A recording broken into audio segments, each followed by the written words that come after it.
ஓம் நம சிவாய. குருவாழ்க குருவே துணை. ஆன்மீக அன்பர்களுக்கு வணக்கம். இன்றைக்கி நாம் இந்த வீடியோ பதிவில் பார்க்க போகிற தகவல் என்னென்னு சொல்லி கேட்டிங்கன்னா, பிரிந்து சென்ற கணவன் அல்லது மனைவியை மீண்டும் தேடி வர வைக்கக்கூடிய ஒரு சக்தி வாய்ந்த சல்லிய பிரயோகத்தில் பயன்படுத்தக்கூடிய ஒரு ஏவல் பூஜை முறை.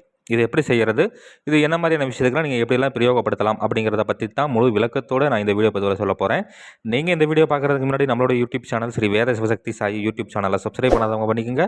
அப்படியே பக்கத்தில் இருக்கக்கூடிய பெல் ஐக்கான் பட்டனையுமே கிளிக் பண்ணிக்கோங்க. சரி, வாங்க இந்த வீடியோ பதிவுக்குள்ளே போகலாம்.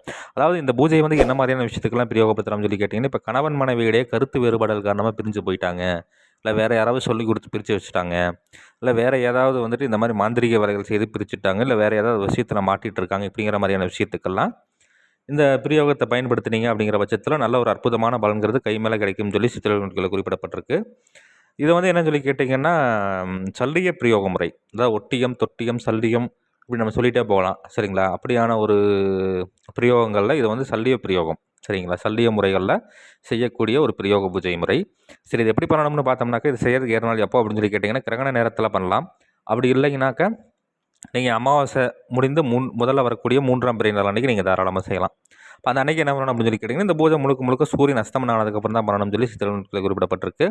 அவள் சூரியன் அஸ்தமனம் ஆனதுக்கப்புறம் வெட்ட வெளியாக இருக்கக்கூடிய ஒரு பகுதியில், அதாவது இந்த ஆற்றங்கரை ஓரம் குளக்கரை ஓரமாக வெட்ட வெளியாக இருக்கக்கூடிய பகுதியில் தான் பீடம் அமைக்கணும். அதற்கு முன்னாடி என்ன பண்ணணும் அப்படின்னு சொல்லி கேட்டிங்கன்னா, இந்த ருத்ர பூமியில் மண் சட்டியெல்லாம் இருக்கும். சரிங்களா? அந்த மண் சட்டியை வந்து நீங்கள் முறையாக சேகரித்து எடுத்துகிட்டு வந்து பத்திரமா வச்சுக்கணும். அது கூட சாம்பல் வந்து நீங்கள் பத்திரமா எடுத்து வச்சுக்கணும்.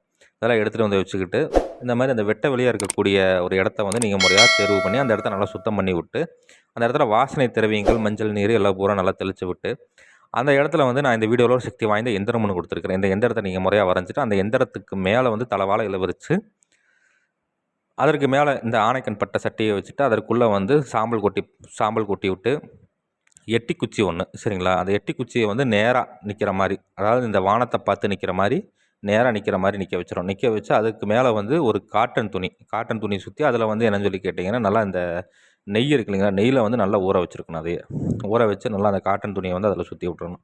சுற்றி விட்டுட்டு நீங்கள் முறையாக வந்து இதற்குண்டான படையலெல்லாம் போட்டு இதற்குண்டான தூப தெய்வங்கள்லாம் கொடுத்துட்டு காராம்பசு நெய்யில் வந்து தெய்வம் ஏற்றிக்கலாம்.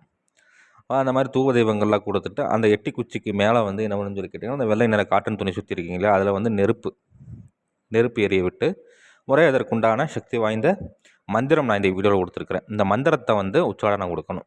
இப்போ நீங்கள் வந்து 3ஆம் பிறை அன்னைக்கு பண்ணுற மாதிரி இருந்ததுன்னா பௌர்ணமி வரைக்கும் நீங்கள் இந்த பூஜை செய்கிற மாதிரி இருக்கும். கிரகண நேரத்தில் பண்ணுற மாதிரி இருந்தால் அந்த கிரகண நேரங்கள் முடிகிற வரைக்கும் நீங்கள் இந்த மந்திர உச்சாரணங்கள் கொடுக்குற மாதிரி இருக்கும். அந்த மாதிரி மந்திர உச்சாரணங்கள் கொடுத்து என்ன பண்ணணும்னு கேட்டிங்கன்னா, இந்த முடிகிற நேரத்தில் அந்த சாம்பலை வந்து சிறிதளவு எடுத்து அந்த நெருப்பில் வந்துட்டு ஊதி விடணும். அதாவது வந்து அந்த பெண் வந்து எந்த திசையில் இருக்காங்களோ, இல்லை அந்த ஆண் வந்து எந்த திசையில் இருக்காங்களோ அந்த திசையை நோக்கி ஊதி விடணும். சரிங்களா? இந்த மாதிரி செய்யும் பட்சத்தில் பிரிஞ்சு போன நபர்கள் வந்து மிக விரைவில் மனம் திருந்தி மீண்டும் வந்துடுவாங்க சொல்லி சித்திரத்தில் குறிப்பிடப்பட்டிருக்கு. இதை முறையாக தக்கன குருமார்கிட்ட ஆலோசனை பண்ணிவிட்டு செய்து பலனடைஞ்சு பாருங்கள். நன்றி. மீண்டும் வேறு ஒரு நல்ல தகவல் கொண்ட வீடியோவில் உங்களை சந்திக்கிறேன்.